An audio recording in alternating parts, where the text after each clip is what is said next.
السلام عليكم ورحمة الله وبركاته. الحمد لله والصلاة والسلام على رسول الله، مع خاطرة جديدة من هذه السلسلة المباركة، خواطر لجبر الخواطر. هذه الخاطرة هي همسة في أذن كل ولد وكل بنت نريد أن نهدي هذا الإهداء إلى والدينا. فكما تعلمون أحبتي في الله، الله سبحانه وتعالى قال في كتابه العزيز: وقضى ربك ألا تعبدوا إلا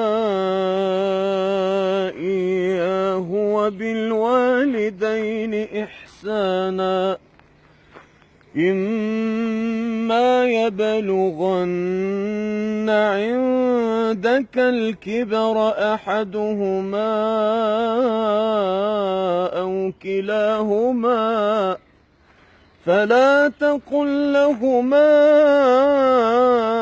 أف ولا تنهرهما وقل لهما قولا كريما واخفض لهما جناح الذل من الرحمة وقل رب ارحمهما كما ربياني صغيرا.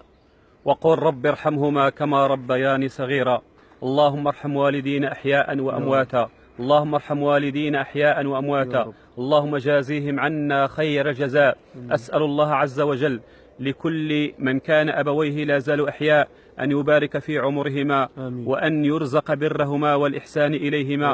ومن كان والديه أموات أسأل الله عز وجل أن يرحمهما رحمة واسعة. وأسأل الله لكل من ساهم في نشر هذا المقطع أن يرضي عنه والديه وأن يرحمهما أحياء وأمواتا. السلام عليكم ورحمة الله وبركاته.